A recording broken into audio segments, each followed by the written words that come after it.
મા સ્વામીની પ્રેરણા અંતર્ગત સંવાદ શ્રેણીમાં આપ સર્વેનું સ્વાગત છે. આજનો વિષય છે પર્યુષણ પર્વની મહત્તા, જીવન પરિવર્તન કે માત્ર ક્રિયા. લગભગ સમજણા થયા ત્યાર પછીથી દર વર્ષે આપણે પર્વાધિરાજ પર્યુષણ પર્વ ઉજવતા હોઈએ છીએ. દર વર્ષે સંવત્સરી ઉજવતા હોઈએ છીએ, સંવત્સરીનું પ્રતિક્રમણ સમાપના કરતા હોઈએ છીએ. અને છતાં પણ વર્ષોના વર્ષો, 40 વર્ષ, 50 વર્ષ, 60 વર્ષ, 70 વર્ષ આ કર્યા બાદ પણ કેટલીક વાર આપણને એમ લાગે છે કે આપણા સ્વભાવમાં પરિવર્તન નથી આવતું, આપણા મનની શુદ્ધિ નથી થતી. તો એનું કારણ શું? ખરેખર તકલીફ આપણી સમજણમાં છે? ખરેખર તકલીફ આપણા આગળ વધવાના રસ્તામાં છે કે તકલીફ ક્યાં છે? તો એ સમજવા માટે આજે આપણે પરમ પૂજ્ય ધીરજમુનિ મહારાજ સાહેબ સાથે છીએ. મહારાજ સાહેબ, આપને વંદન કરું છું, પ્રણામ કરું છું. મહારાજ સાહેબ, પહેલો તો એક શરૂઆતનો પ્રશ્ન કે આ પર્યુષણ પર્વ છે શું? એનો મૂળ હેતુ શું છે? એ શા માટે કરવામાં આવે છે? એની શરૂઆત કેવી રીતે થઈ? એ જરા બેકગ્રાઉન્ડની જો ઇન્ફોર્મેશન આપશો તો અમને લોકોને સારું પડશે. મા સ્વામીની પ્રેરણા મેગેઝિન દ્વારા દરેક અંકમાં અલગ અલગ વિષયો ઉપર સંવાદ શ્રેણીનું આયોજન થાય છે. એમાં મા સ્વામીની પ્રેરણાના તંત્રી મહોદય અજયભાઈ શેઠના પ્રશ્નો અને અનેકના ઉત્તરોનો સમાવેશ થાય છે. તો પર્યુષણ પર્વ જૈન દર્શનમાં જેમ મંત્રાધિરાજ નવકાર મંત્ર છે, પર્વાધિરાજ પર્યુષણ પર્વ છે, અને પર્વતાજી રાજ જેમ મેરુ પર્વત. તો પ્રશ્ન એ છે કે આ પર્યુષણની શરૂઆત શાસ્ત્રની અંદર, આગમની અંદર અથવા તો ધર્મ ગ્રંથોમાં માત્ર સંવત્સરીની મહત્તા દર્શાવી છે કે સાયન્સ અને ધર્મ જે બંને સાથે ચાલે છે, ક્યાંક ક્યાંક એકબીજાને પૂરક છે. તો એમાં જેમ પૂનમના દરિયામાં ભરતી હોય, અમાસના પાછી ઓટ આવે, એમ આયુષ્ય કર્મના બંધની સાથે કંઈક આ પર્વ જોડાયેલું છે કે જેમાં 2/3 2/3 ભાગ કે જીવનના 90 વર્ષ છે, તો એમાંથી 60 વર્ષ એટલે 2 ભાગ પસાર થયા પછી 60મા વર્ષે પહેલો ચાન્સ આયુષ્ય બંધનો પડે. વ્યક્તિનું મૃત્યુ તો 90મા વર્ષે થાય, પણ એમનો બંધ 60મા વર્ષે. હવે જો ન પડે તો બાકીના 30 વર્ષ છે એના 2/3 ભાગ. એમ 2/3 કરતા કરતા કરતા, કારણ કે એમાં ઓપ્શન એ છે કે જ્યારે આયુષ્યનો બંધ પડે ત્યારે કાં શુભ ભાવ અને કાં અશુભ ભાવ તમારા ઉત્કૃષ્ટ હોવા જોઈએ. માત્ર મંદ હોય તો પણ બંધ ન પડે, અતિ તીવ્ર પરિણામ હોય પછી શુભના હોય કે અશુભના. અને ન પડે તો છેલ્લે અંતર મુહૂર્ત એટલે 90મા વર્ષે તમારી છેલ્લી ઘડીઓમાં 48 મિનિટ બાકી રહે ત્યારે ગમે ત્યારે આયુષ્યનો બંધ પડે. હવે જેવો આયુષ્યનો બંધ પડે ત્યાર પછી આપણું મૃત્યુ થાય. તો આયુષ્યનો બંધ માનો કે 60મા વર્ષે પડી જાય તો એની સાથે 6 બોલ નક્કી થઈ જાય: ગતિ, જાતિ, સ્થિતિ, પ્રદેશ, અનુભાગ અને અવગાહના.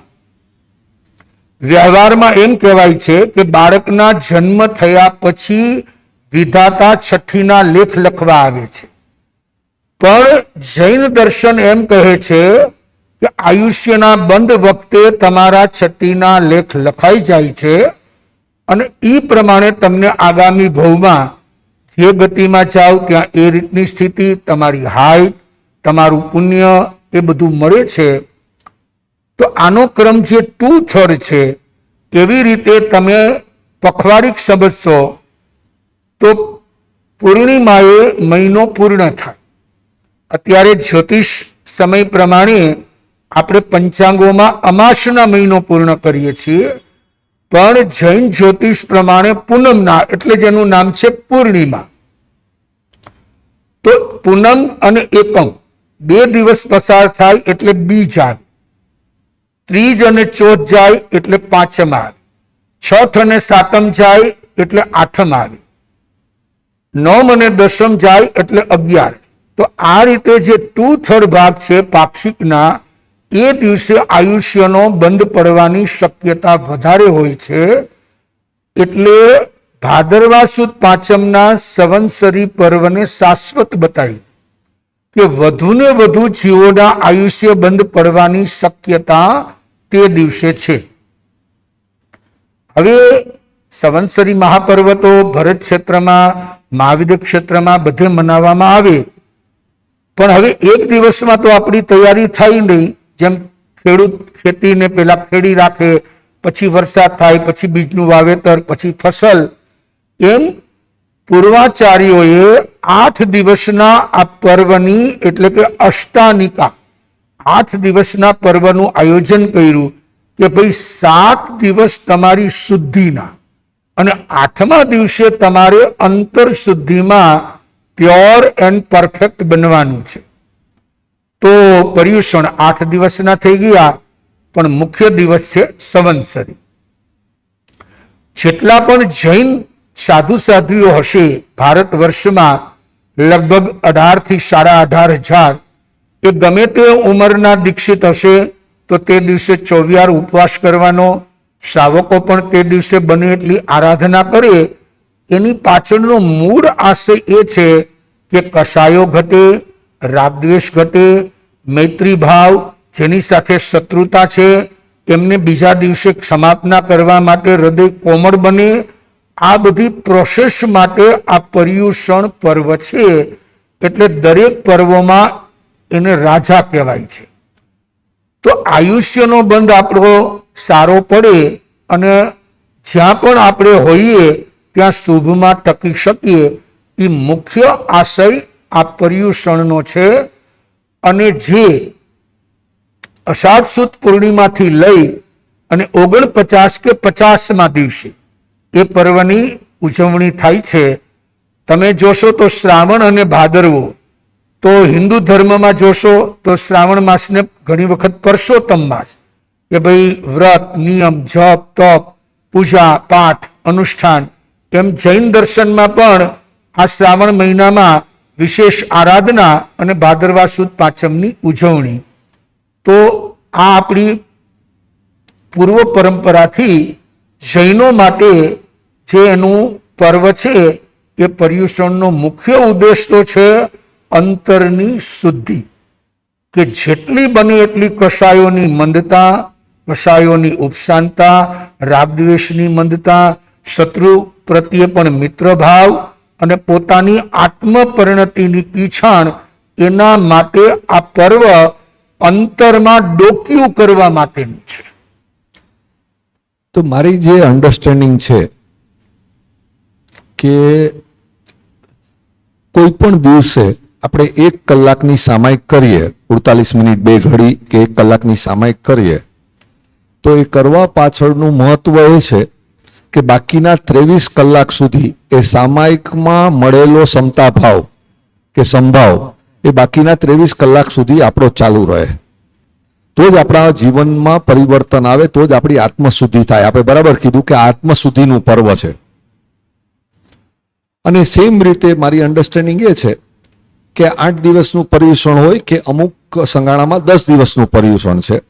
એ બહુ મહત્વનું નથી 8 કે 10 દિવસ, તો એ 8 દિવસના પર્યુષણ પછી જે પર્યુષણ પર્વમાં 8 દિવસમાં આપણે જે આરાધના કરી હોય, આત્મશુદ્ધિ માટે આપણે જે પણ અભ્યાસ કર્યો હોય, આપણે આત્મનિરીક્ષણ કર્યું હોય, કેટલીક વાર આપણે સજાગતા અને જાગૃતતા આપણા જીવનમાં લાવ્યા હોઈએ, વૈરાગ્ય લાવ્યું હોય અને પોતાનું શુદ્ધિકરણ કર્યું હોય, તો એ બાકીના 357 દિવસ, 365માંથી 8 ઓછા કરો એટલે 357 દિવસ સુધી એ ચાલુ ધીમે ધીમે ધીમે ધીમે રહે, એના માટેનું આ પર્વાધિરાજ પર્યુષણ છે.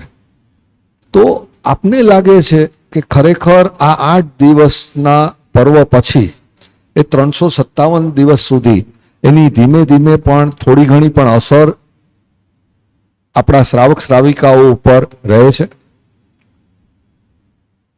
લૌકિક અને લોકોત્તર બે પર્વ છે. લૌકિક પર્વ જગતના લોકોને ઉત્સવ માટે છે. લોકોત્તર પર્વ છે એ આત્મ જાગરણ, આત્મશુદ્ધિ અને આત્મવિશુદ્ધિ માટે છે. પણ સમાજની અત્યારની જે તાસીર છે અને સમાજની અંદર ધર્મ અને ધાર્મિકતા, આ બે વિભાગનું જે મુખ્ય બિંદુ છે, એમાં લોકોત્તર પર્વ છે આત્મશુદ્ધિ માટે. પણ આમ આપણે જોવા જઈએ તો એ માત્ર વાસ્તવિક ધર્મની બદલે ધાર્મિકતા તરફ એનો ઝોક હોય, જેને આપણી ભાષામાં કઈ એક પ્રદર્શન, એક દેખાવ, એક મેળો. એટલે એમાંથી જે મેળવવાનું છે અથવા તો ધર્મ ઉપદેશકોએ જે આપવાનું છે એ વસ્તુ સમાજ સુધી પહોંચતી નથી. એટલે ઘણી વખત પર્વ કરતા એક આડંબરનું નજરાણું બની જાય અને જેના કારણે માંડ માંડ કરીને લોકોને 8 દિવસનો જે સમય મળે છે, તો એ સમયમાં એને કંઈક અંતરશુદ્ધિ માટેના કોટેશનો, અંતરશુદ્ધિ માટેની કંઈક જાગરણ અવસ્થાઓ મળવી જોઈએ, એવી ન મળવાને કારણે વર્ષો પછી પણ વ્યક્તિના જીવનમાં પરિવર્તન જોવામાં આવતું નથી. પણ માત્ર પર્યુષણ આવ્યા, જેમ કે પુનરાવર્તન, એઝ ઇટ ઇઝ, આવ્યા ઉજવા, ઉપવાસ કરી લીધા, પૌષધ કરી લીધા, અથાઈ કરી, માછખમણ કર્યા કે બીજા કોઈ પણ તપના અનુષ્ઠાન. તો તપ કરવું એ કોઈ નુકસાનકારી નથી, પણ એ તપ કર્યા પછી વ્યક્તિના કષાયો ઘટે, એની અંદર શત્રુતાના ભાવ નાશ પામે, તો એને લોકોત્તર પર્વ કહેવાય.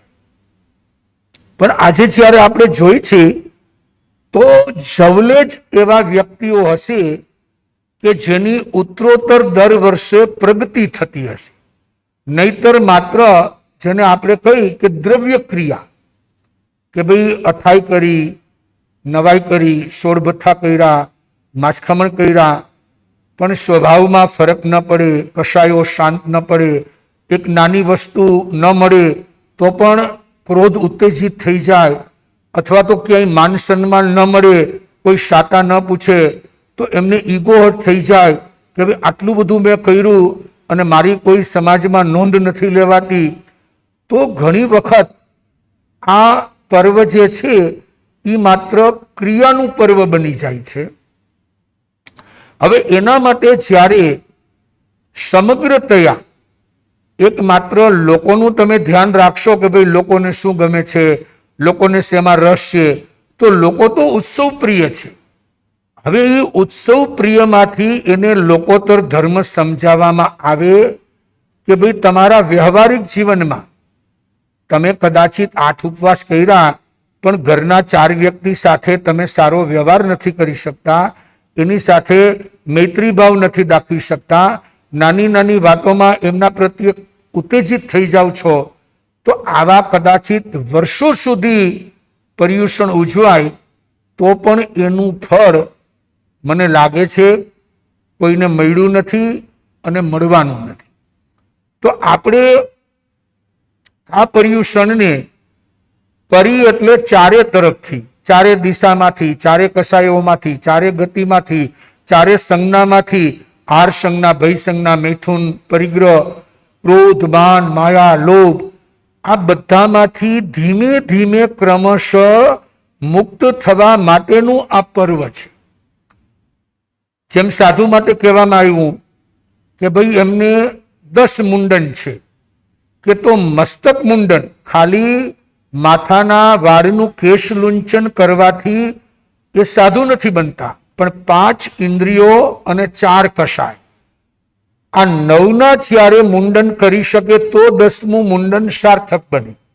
એવી રીતે સંસારીઓ માટે, શ્રાવકો માટે, ઉપાસકો માટે કે ભાઈ ભલે સંસારમાં રહીને કરે છે, તો ભગવાને બતાવ્યું છે કે શ્રાવક શ્રાવિકા પણ મોક્ષગામી બની શકે, એ પણ અંતર આરાધના કરી શકે. તો સંસારમાં રહીને જો આવી પરિણતિ લાવે તો એના માટે આ અંતર શુદ્ધિનું પર્વ બને. નહીતર માત્ર ક્રિયા અનુષ્ઠાન એ સ્વયં પોતાની જાતને સંતોષી માને છે કે પર્યુષણ આવ્યા અને મેં આટલું તપ કર્યું, જપ કર્યું, દાન કર્યું, પુણ્ય. હવે આજે જેમ દાખલો લઈ કે ભાઈ લોકો લાખોના દાન કરે છે, પણ આજે સરકારનો જે ટેક્સ ભરવાનો છે કે ભાઈ કર ચોરી ન કરવી, હવે એ નિયમ અપનાવો એના માટે કઠિન લાગે છે.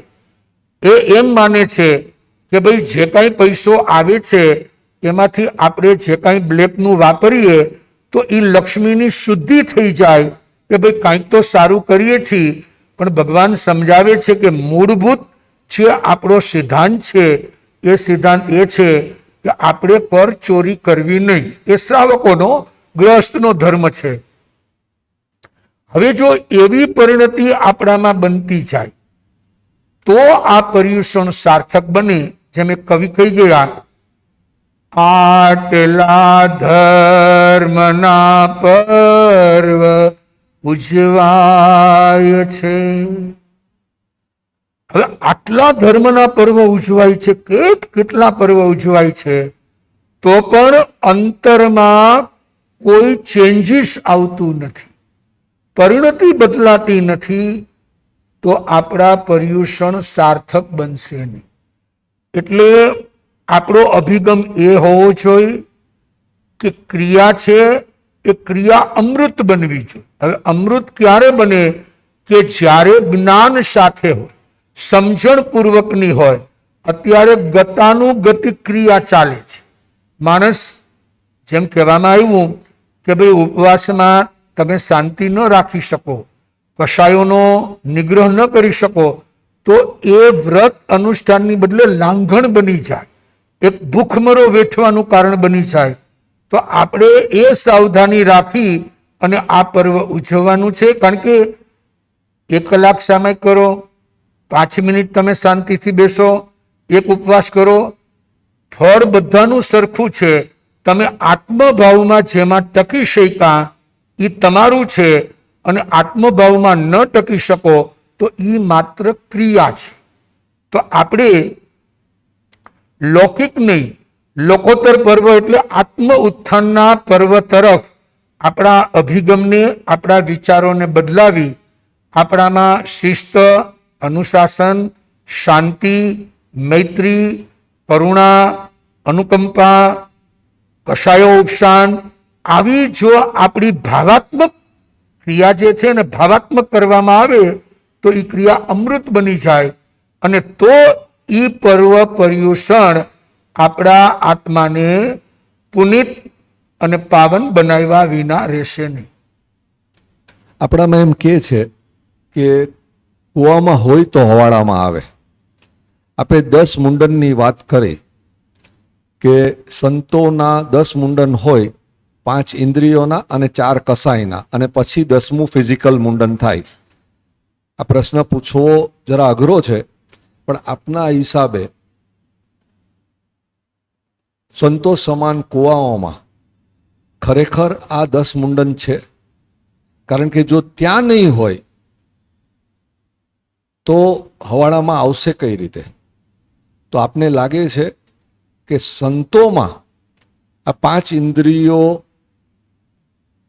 નો સંયમ છે, આ 4 કસાયોનો સંયમ છે, નિગ્રહ કરે છે.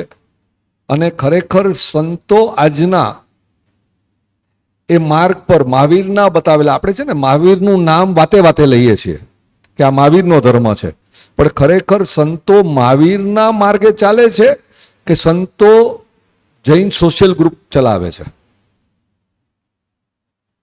ભૂમિકા એવી છે વૈરાગ્યની કે દુઃખ ગર્ભિત વૈરાગ્ય, મોહ ગર્ભિત વૈરાગ્ય અને જ્ઞાન ગર્ભિત વૈરાગ્ય.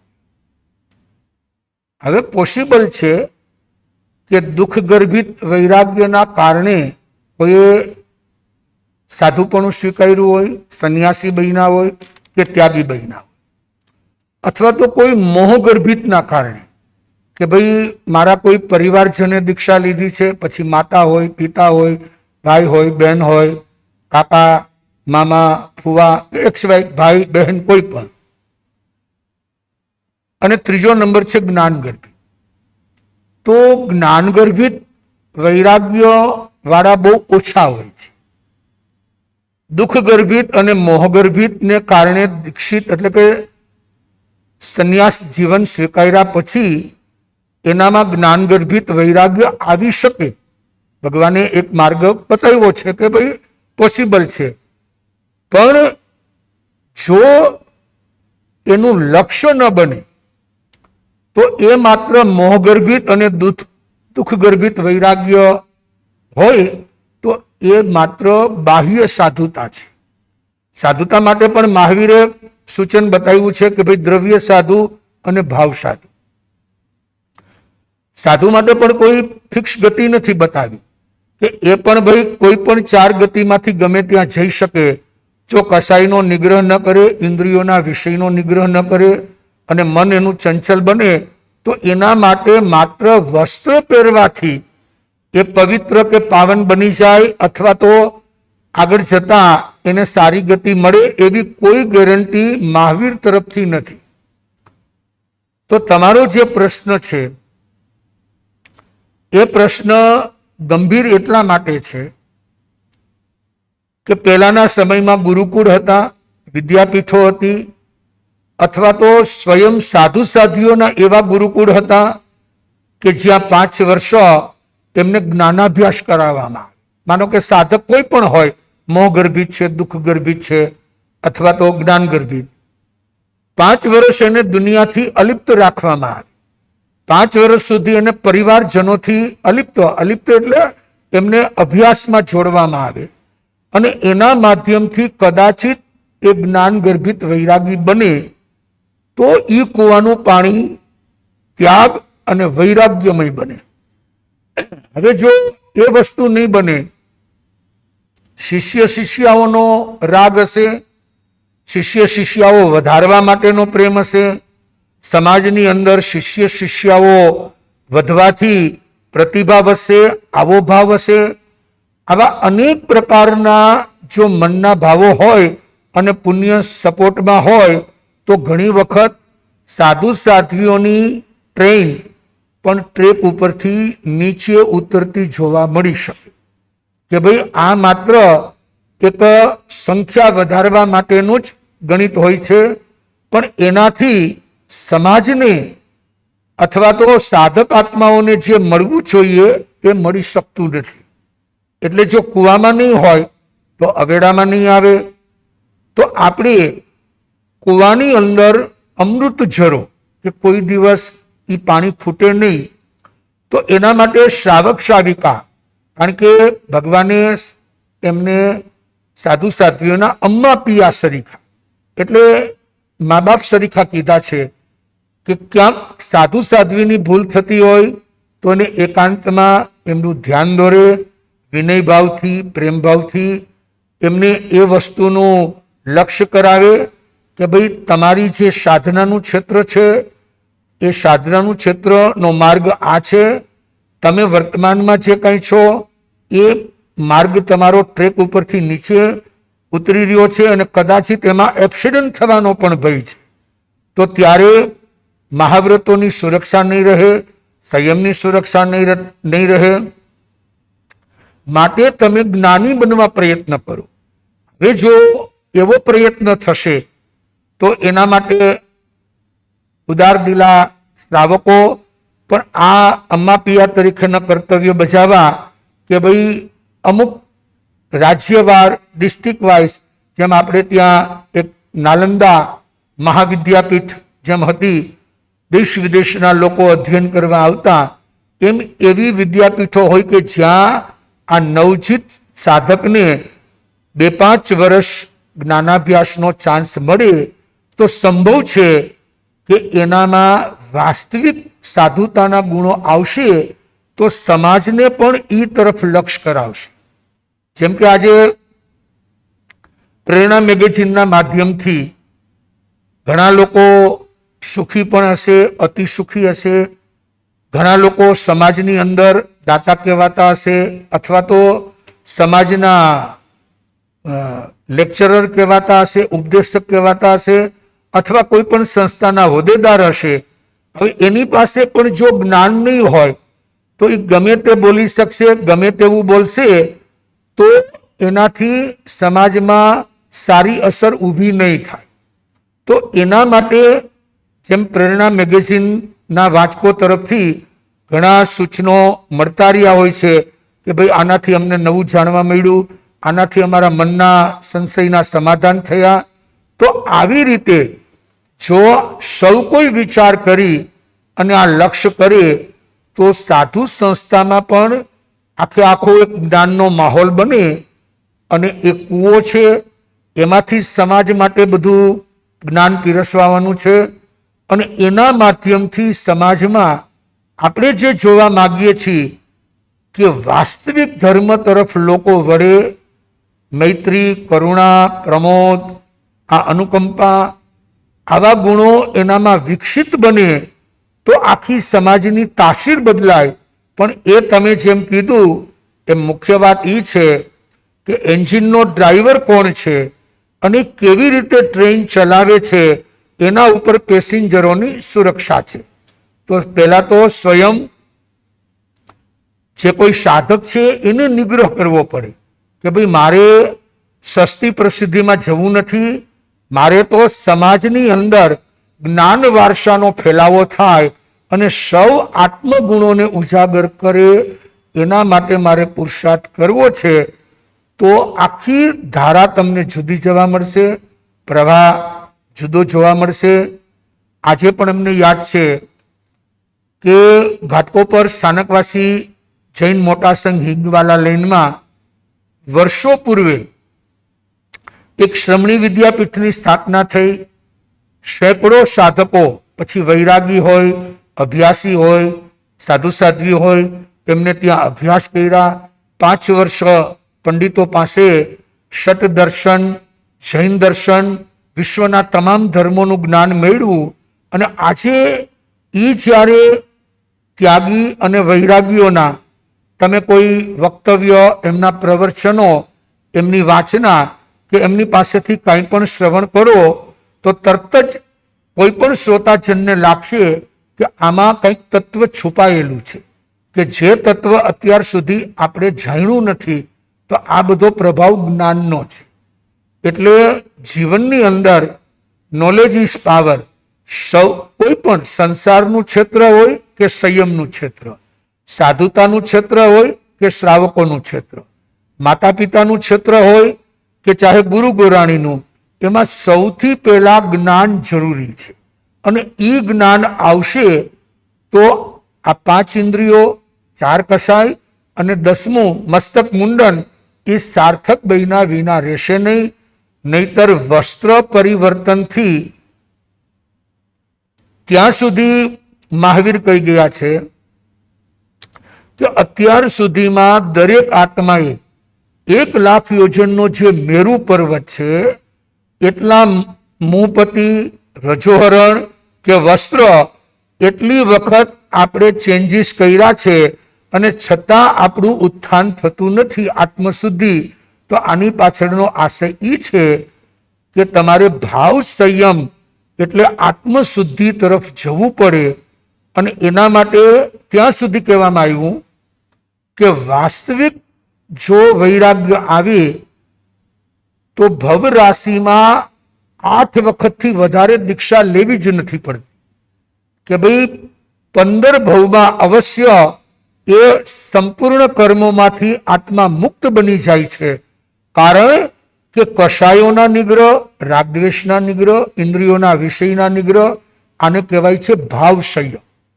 એવી રીતે શ્રાવકો માટે પણ બતાવ્યું કે સંસારમાં રહીને પણ આનંદ, કામદેવ આવા બધા શ્રાવકોએ પોતાના આત્મગુણોનો ઉત્કર્ષ કર્યો અને આ જે વિભાવ છે એ બધાનો નિગ્રહ કર્યો, તો એ એક ભાવાવતારી પણ બની શક્યા, એક ભવ કરીને પણ મુક્તિ પામશે, કેટલાક 15 ભવમાં, પણ એનાથી વધારે કરવા પડતા નથી.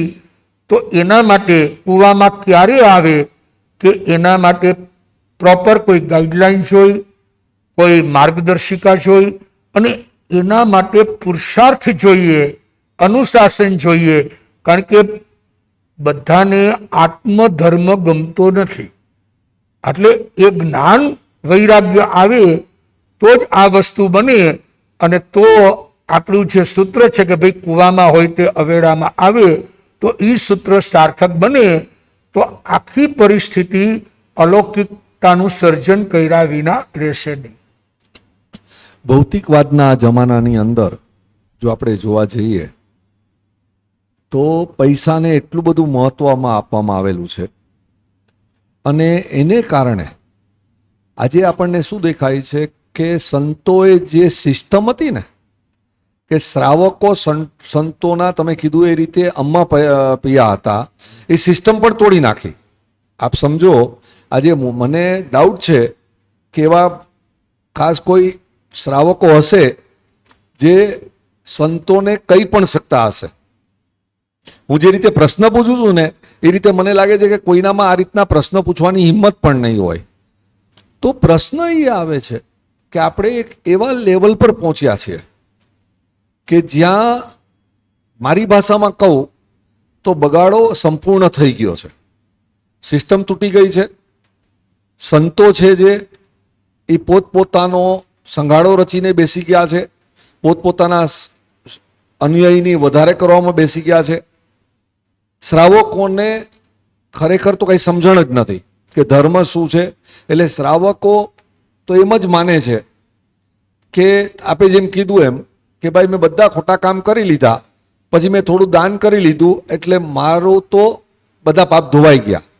તો આમાંથી બહાર કેવી રીતે આવી શકાય? પ્રોબ્લેમ તો ખબર છે બધાને, અને કદાચ નહીં ખબર હોય તો આ વાર્તાલાપ થયા બહાર પડ્યા પછી ખ્યાલ આવી જશે.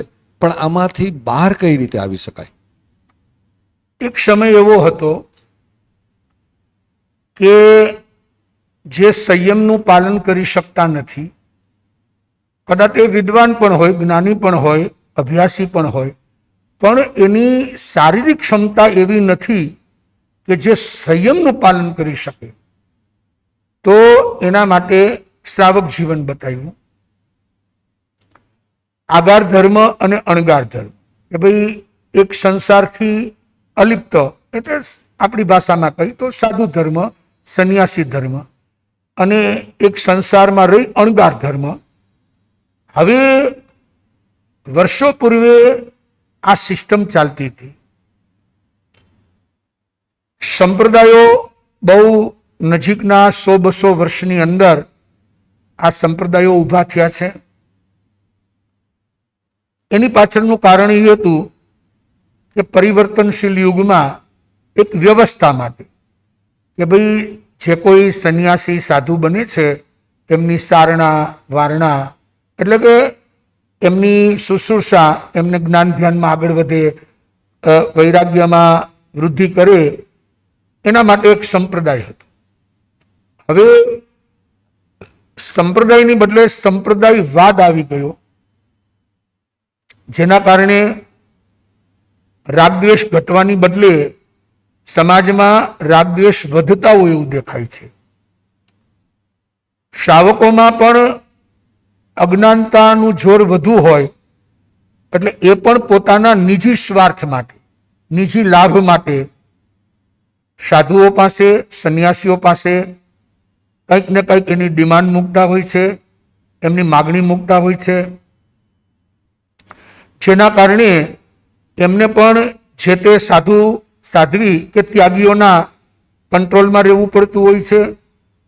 અને પછી જે અમ્માપિયા તરીકે શ્રાવકોને સ્થાન મળ્યું છે એ સ્થાનમાંથી એ ચ્યુત થઈ જાય છે, પતિત થઈ જાય છે અને વર્ષોના ઉપકારીઓને ભૂલી પોતાના નજીવા સ્વાર્થ જ્યાં જ્યાં સમાયેલા હોય એમના માટે એ દુનિયાને એવો દેખાડ કરે છે કે ભાઈ અમે તો હવે અહીંયા સમર્પિત બન્યા છીએ.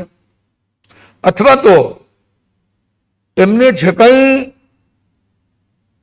અકૃત્ય કર્યા છે કે જે સમાજ એને સ્વીકારવા તૈયાર નથી, એવા કૃત્યો કદાચિત એમને બહારના માન સન્માનથી ઢંકાઈ જતા હોય, ઢાંક પીછોડો થતો હોય તો પણ એમને ન છૂટકે જ્યાં ત્યાં જેનું તેનું શરણું લઈ અને પોતે સમાજને એવું પ્રદર્શન કરવા માગે છે કે ભાઈ હવે તો મારું શુદ્ધિકરણ થઈ ગયું છે.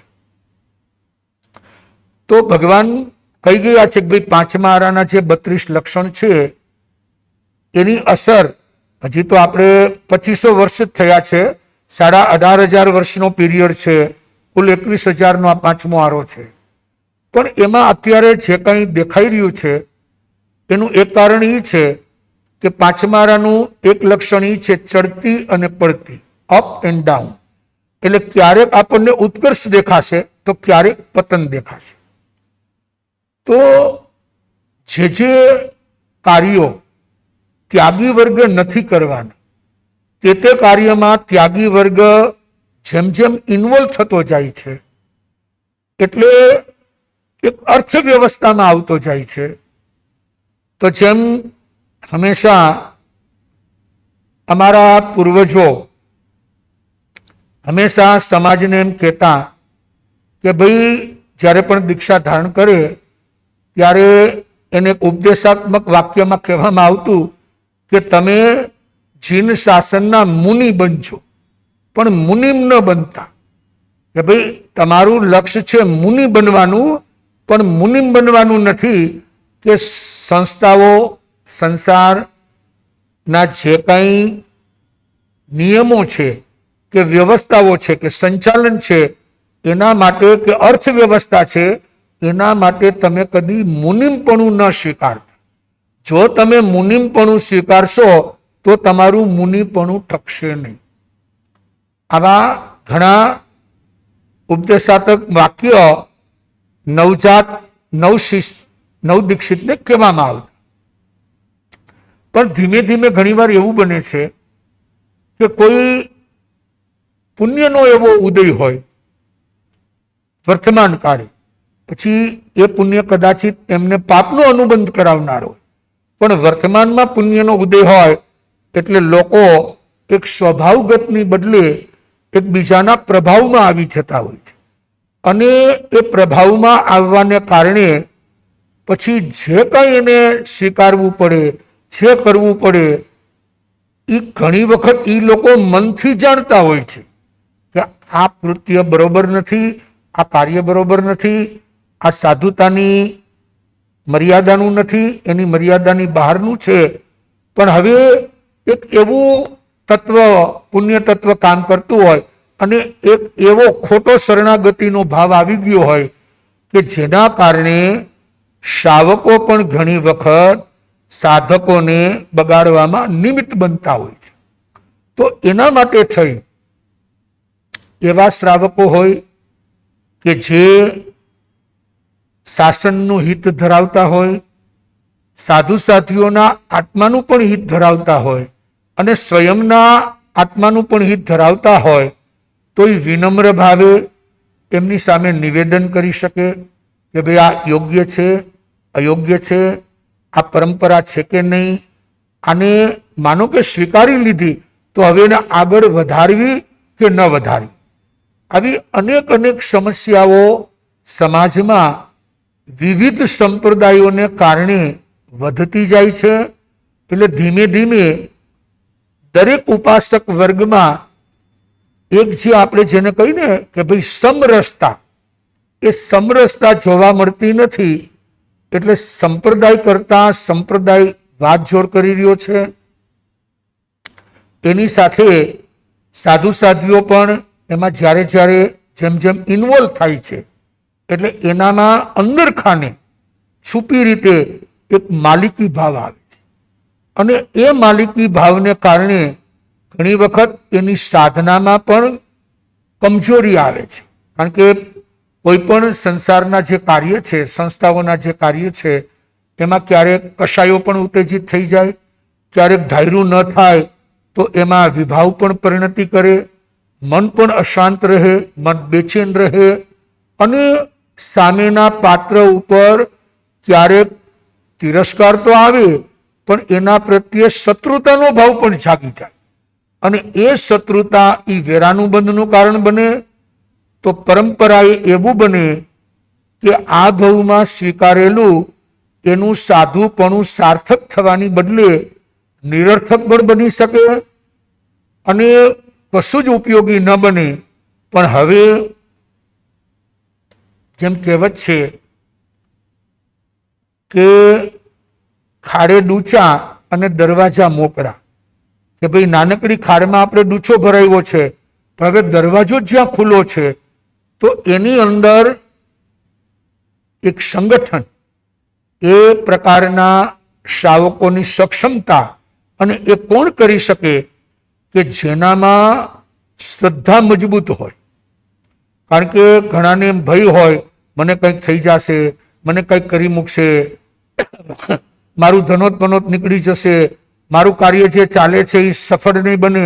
આવો ઘણી વખત શ્રાવકો એટલે કે જેને અમ્મા પિયા કહેવાય છે એના મનમાં પણ ઊંડે ઊંડે ભય હોય છે. હવે એ ભયથી જ્યારે બહાર આવે ત્યારે પોતાની પ્રસ્તુતિ રજૂઆત કરી શકે. અને જો સાનુકૂળ સંયોગો હોય તો એનું પરિણામ આવી શકે. અમે વર્ષો પૂર્વે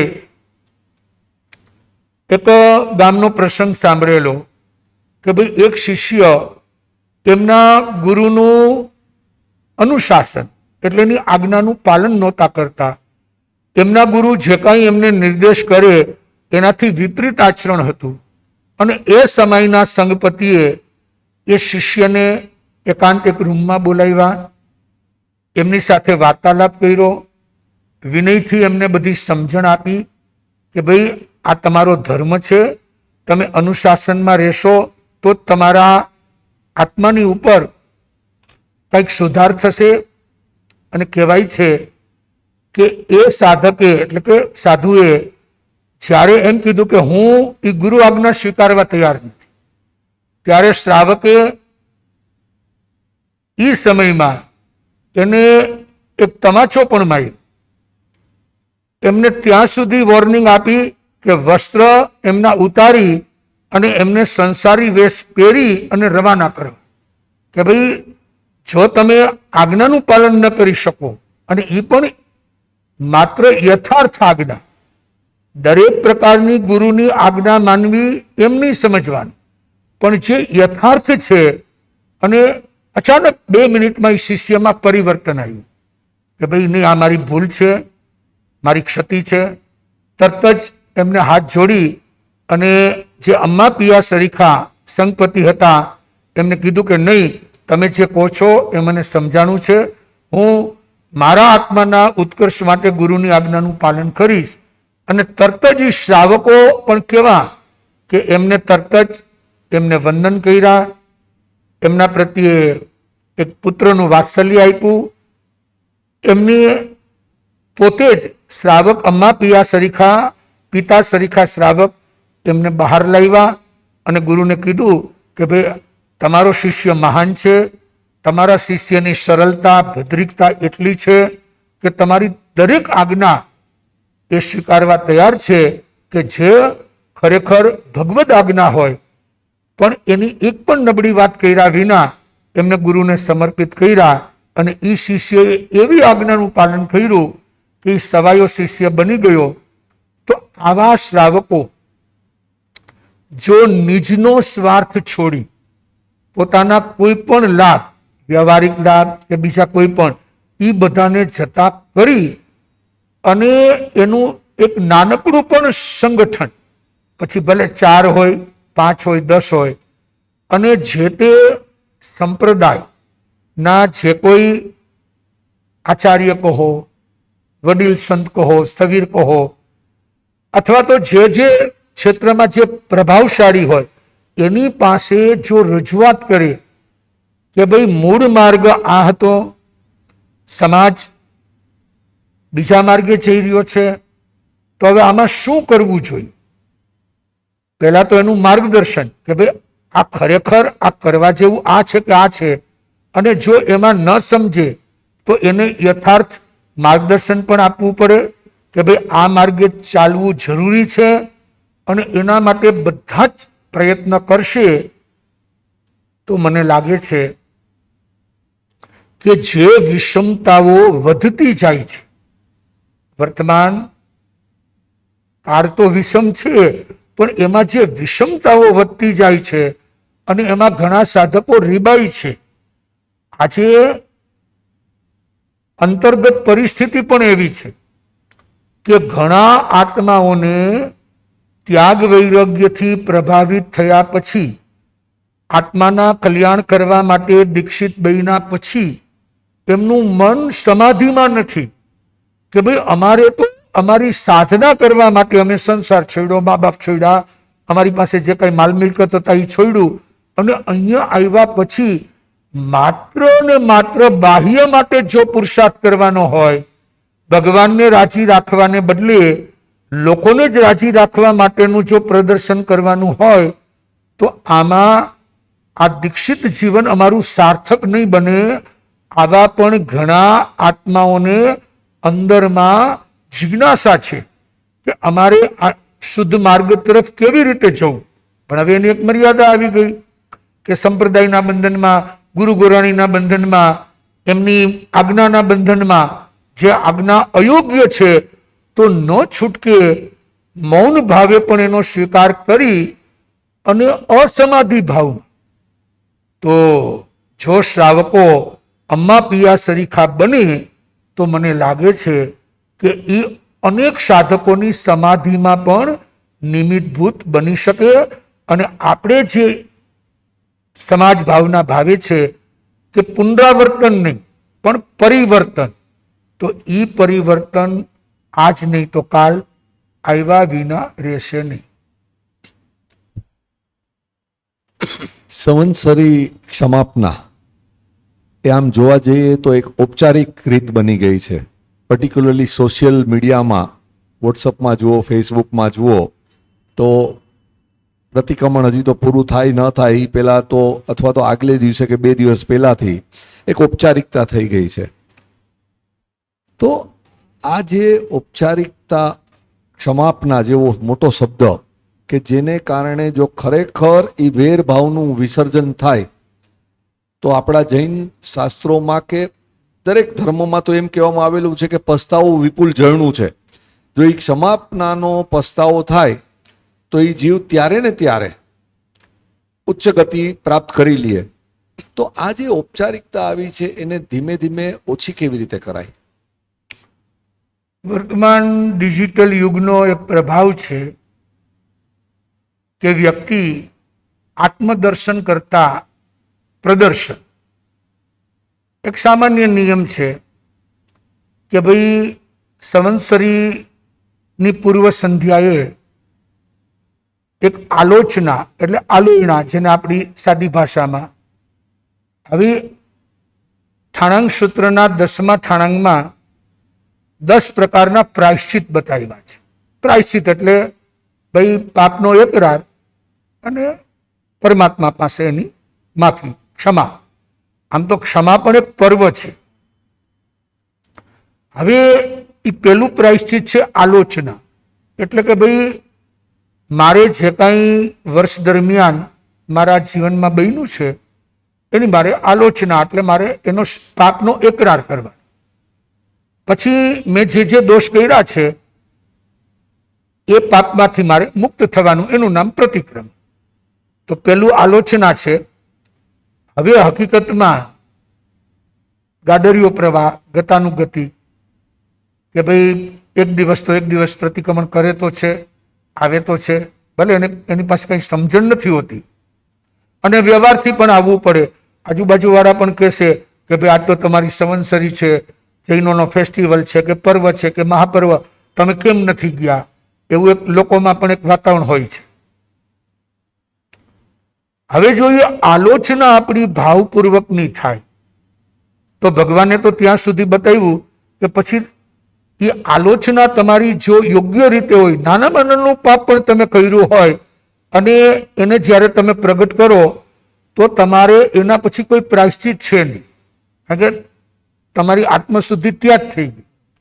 અચ્છા, બીજા નંબરમાં એમ કહે છે કે તમને પાપનો પસ્તાવો થયો, આ પસ્તાવો વિપુલ ઝરણું, જેમ કવિ કલાપીનું એક કાવ્ય છે, એમ તમે મનમાં નક્કી કર્યું કે ભાઈ મારા જીવનમાં આ એક ઘટના ઘટી ગઈ, હવે મારે આત્મશુદ્ધિ કરવી છે અને મારે કોઈના પાસે જઈ ગુરુ સમક્ષ મારે મારી આલોચના કરવી છે. કારણ કે પોતે સ્વયં જ્યારે કરશે તો એમાં ગમે એવા પાપો હશે એનો બીજા પાસે સ્વીકાર કરવો જે ગીતાર્થ હોય કે જે વસ્તુ ક્યારે પ્રગટ ન થાય એ થોડું કઠિન હોય. હવે આવો માત્ર એને સંકલ્પ કર્યો કે ભાઈ અહીંયાથી મારે આશ્રમમાં કે ગમે ત્યાં જવું છે, તો એના માટે જેવો એક પગ ઉપાડ્યો અને પહોંચી ન શક્યા અને 2-5 ડગલા ચાલ્યા ને આયુષ્ય પૂરું થઈ, તો પણ ભગવાને બતાવ્યું કે આલોચના માટે, આત્મશુદ્ધિ માટે એને જે સ્ટેપ ઉપાડ્યું છે એટલે એનું જીવન સાર્થક બન્યું. પછી જીવે કે ન જીવે એ પછીની વાત. હવે એકચ્યુઅલ આપણે ત્યાં એવું બને છે કે ભાઈ પર્યુષણ આવશે એટલે પહેલે જ દિવસથી સૌ કે ત્રીજા દિવસથી કે 5મા દિવસથી આ ક્ષમાપનાના મેસેજ છે કે વોટ્સએપ છે કે જે કંઈ છે એ બધું એક રૂટીન બની જાય છે. હવે જેમ એક પ્રવાહ ચાલે છે કે મેસેજ મોકલા, એની સામે જો એક બીજો પ્રવાહ ચાલે કે ભાઈ સંવત્સરી પ્રતિક્રમણ તમારું થઈ જાય પછી જ તમારે આ મેસેજ મોકલવા જોઈએ, એવું પણ જો કોઈ વિઝન અપનાવે અને મોકલનારને આ એક મેસેજ મળે તો ધીમે ધીમે થોડાક સમયમાં આખું ચેન્જીસ થતું જશે. તરફથી મળશે કે દરેકે એ પ્રયત્ન કરવાનો છે કે દરેક વસ્તુ વોટ્સએપમાં આવે છે એને સ્વીકાર્ય ન ગણો. હા, એમાં જે કંઈ સારું હોય એને અપનાવો, પણ શુદ્ધિકરણ લાગે કે જ્યાં સુધી મારી આલોચના ન થાય અને વાસ્તવિક પ્રતિક્રમણ ન બને ત્યાં સુધી મિચ્છામી દુક્કડમનો મેસેજ મારે કોઈને ફોરવર્ડ કરવાનો નથી. તો જ એ મેસેજની મહત્તા છે, કારણ કે હજી તો તમે ખમાવ્યા નથી, સામેના આત્માની સાથે કોઈ પણ જાતનો ભાવ નથી કર્યો. એ પહેલા એક રૂટીન, તો રૂટીન છે એ બધું ક્રિયા છે, અને માત્ર જ્યાં ક્રિયા છે ત્યાં દંભ આવે છે, અને દંભ આવે છે ત્યાં આત્મશુદ્ધિ અશક્ય બને છે. તો સમાજ એક એવું ઉત્થાન કરે, સમાજ એક એવો પ્રયત્ન કરે કે આપણી પૂર્વ પરંપરાઓ જે છે એ પરંપરાઓને જાળવી અને આપણે જ્યારે ક્ષમાપના શત્રુ પ્રત્યે અથવા તો દુશ્મન પ્રત્યે કરીએ અને પછી જ બધાને આપણે મેસેજ કરવા, તો સમાજમાં ચેન્જીસ અવશ્ય આવ્યા વિના રહેશે નહીં.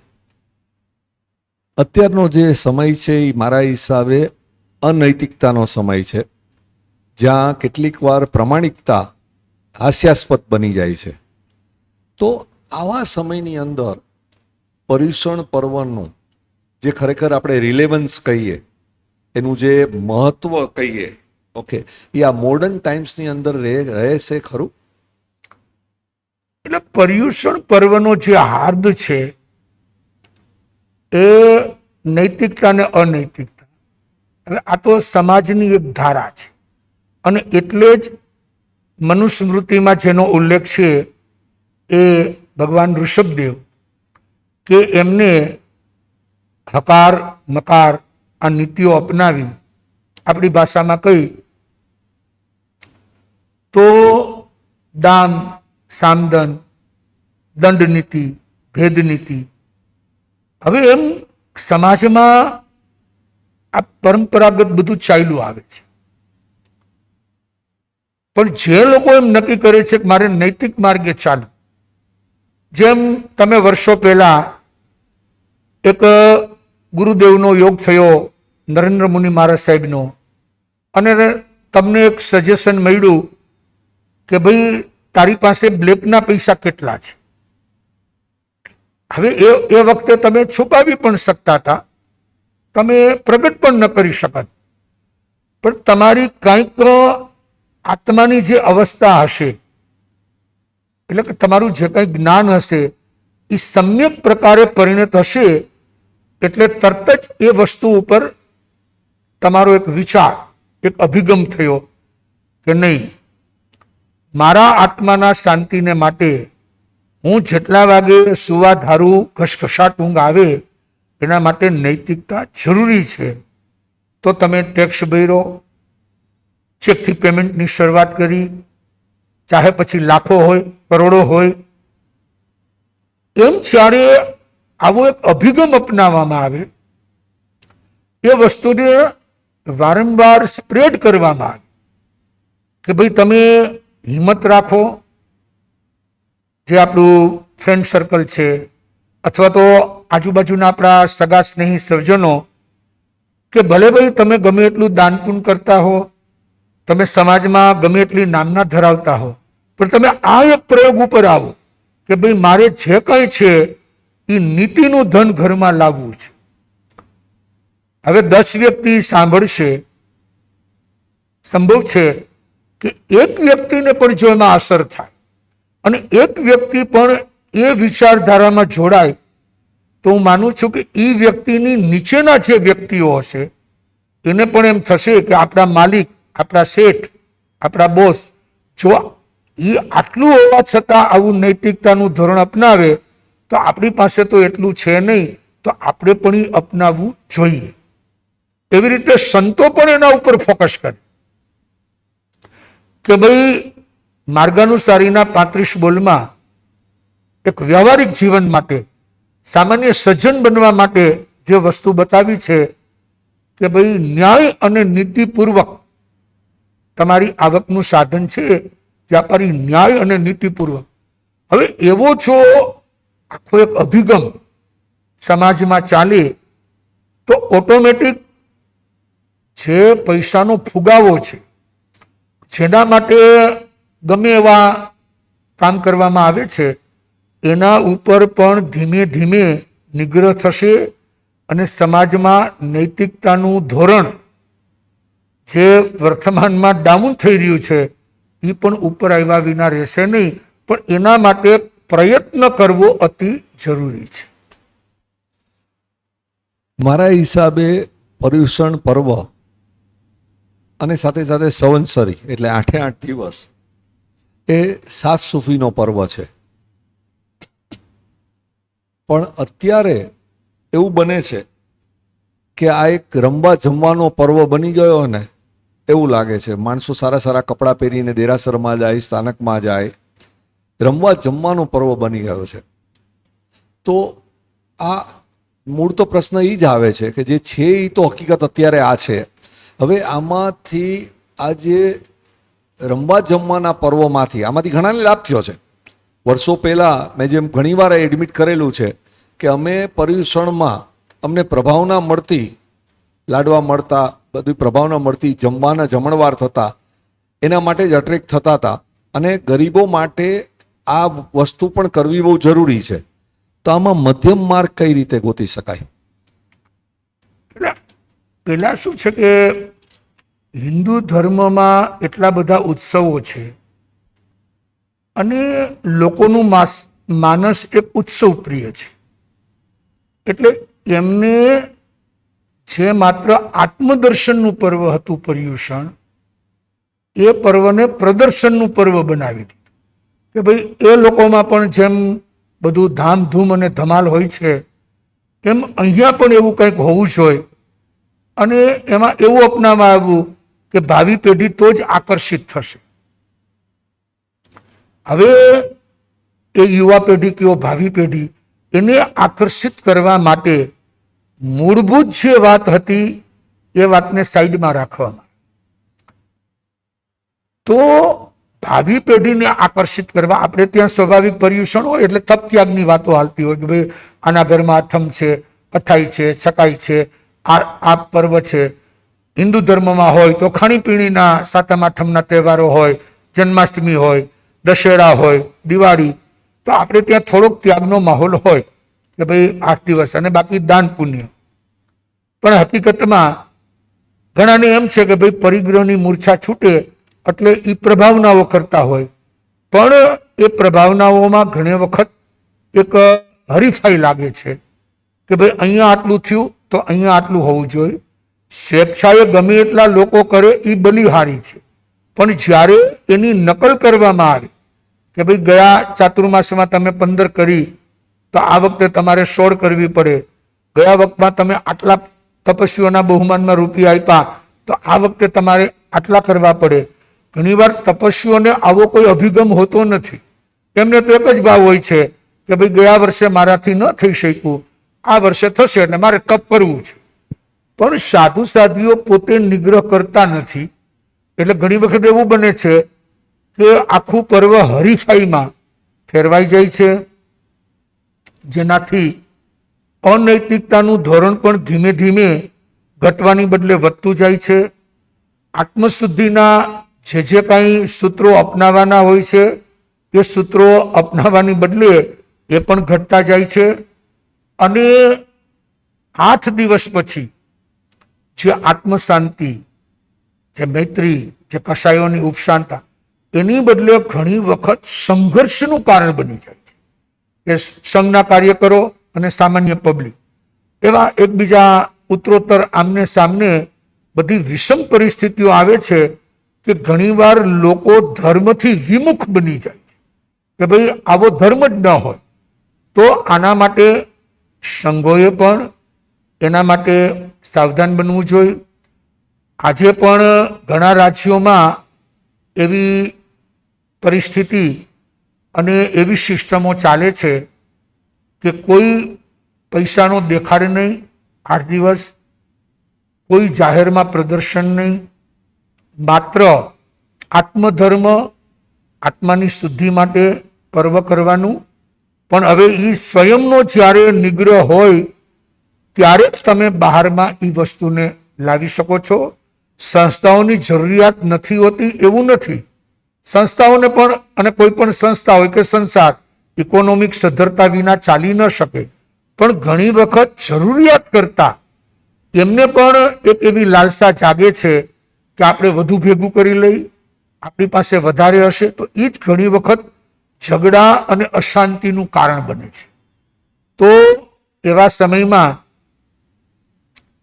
સાધુ અને શ્રાવક આ બંને સંસ્થાઓએ સાથે મળી અને એક પ્રકારનું એવું વાતાવરણ, એક એવો નિગ્રહ ઊભો કરવો પડે કે આપણે આપણા સમાજની અંતરશુદ્ધિ કેવી રીતે થાય એના માટે આપણે બધાએ પ્રયત્નશીલ બનવાનું છે.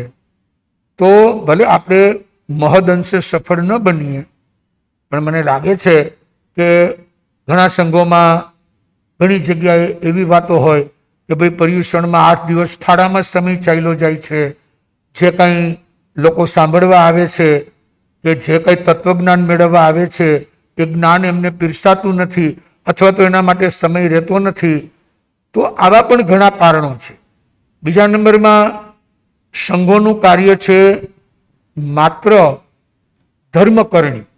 ધર્મકરણી એટલે કે આત્મશુદ્ધિના પર્વ.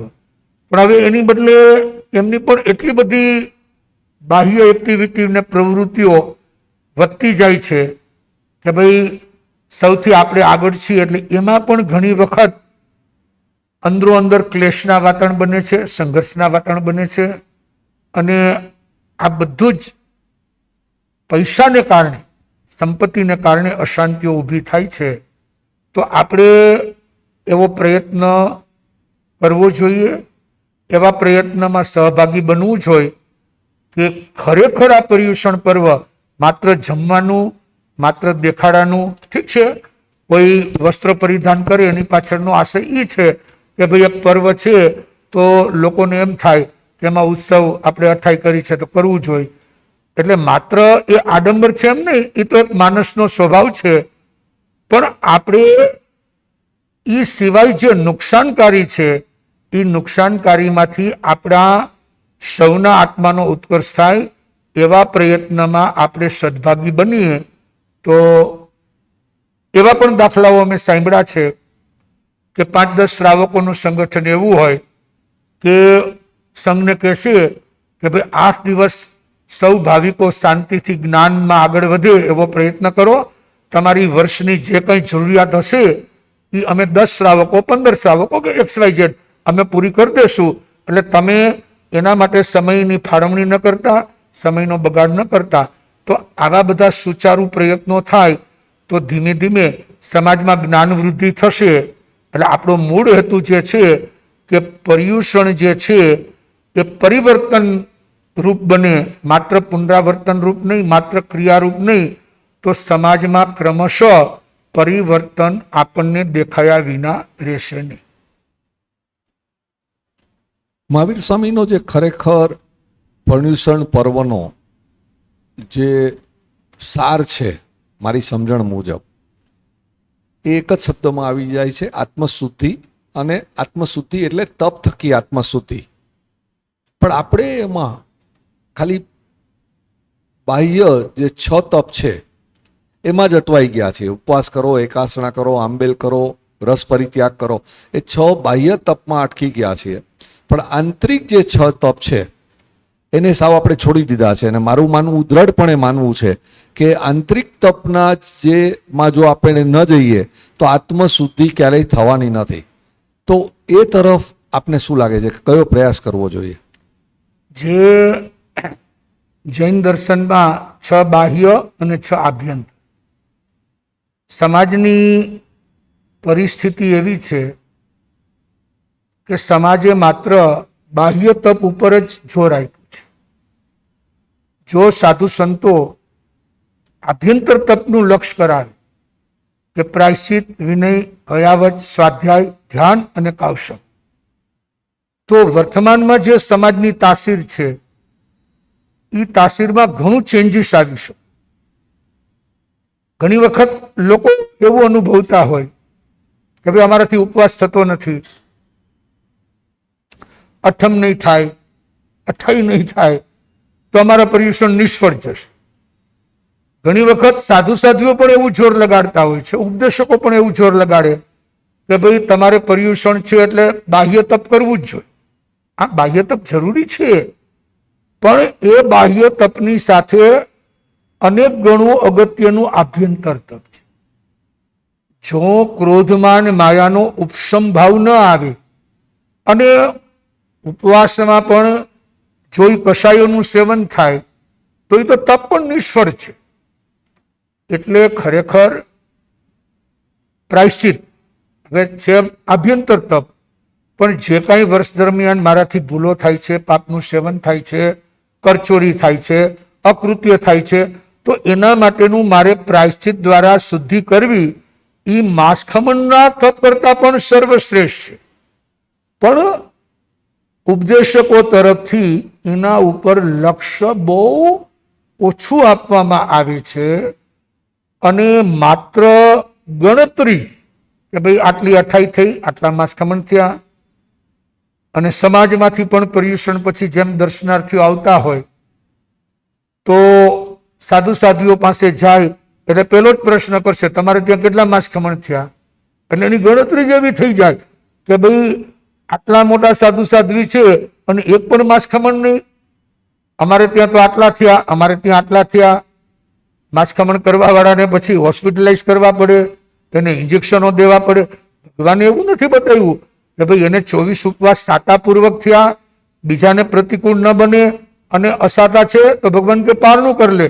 તે કેટલા દિવસ કર્યું એનાથી નિર્જરાનો સંબંધ નથી, તે તારા ભાવથી કેટલા દિવસ તપ કર્યું એની સાથે કર્મ નિર્જરાનો સંબંધ છે. તો આને કારણે જો આપણા સમાજમાં પ્રાયશ્ચિત, વિનય, વયાવત, સ્વાધ્યાય, ધ્યાન અને કૌશલ, આ આભ્યંતર ઉપર જો જોર લગાવવામાં આવે તો સમાજની અત્યારે ગતાનુગતિક જે ક્રિયા, જે આપણને પુનરાવર્તન દેખાઈ રહ્યું છે, એ ધીમે ધીમે એનામાં પરિવર્તન આવ્યા વિના રહે. અને એ પરિવર્તન આવે એટલે પર્યુષણ એના માટે આત્મશુદ્ધિનું પર્વ બન્યા વિના રહે. હવે 500 લોકો છે તો શક્ય નથી કે બધા જ ઉપવાસ કરી શકે.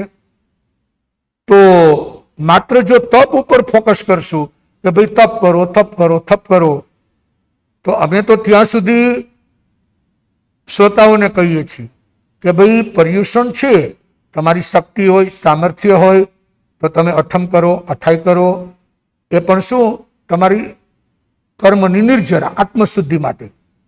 પણ જો એ તમારાથી ન થઈ શકે તો તમે ખાતા પીતા પણ શાંતિ રાખજો.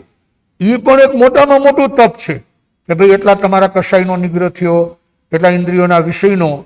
તો આવી રીતે સમાજમાં અને એને અનુરૂપ એવા પુસ્તકો કે ભાઈ વક્તાઓને આના વિશે શું ડિટેલમાં માહિતી સમાજને આપવી, પ્રાયશ્ચિત, વિનય, વયાવત, સ્વાધ્યાય, ધ્યાન અને કૌશલ, એક એક ટોપિક ઉપર.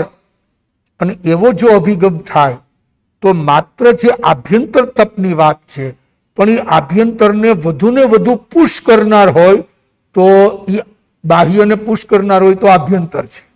તો અત્યારે આભ્યંતર લગભગ નગણ્ય બની ગયું છે અને બાહ્ય તપ ઉપર જ જોર આપે.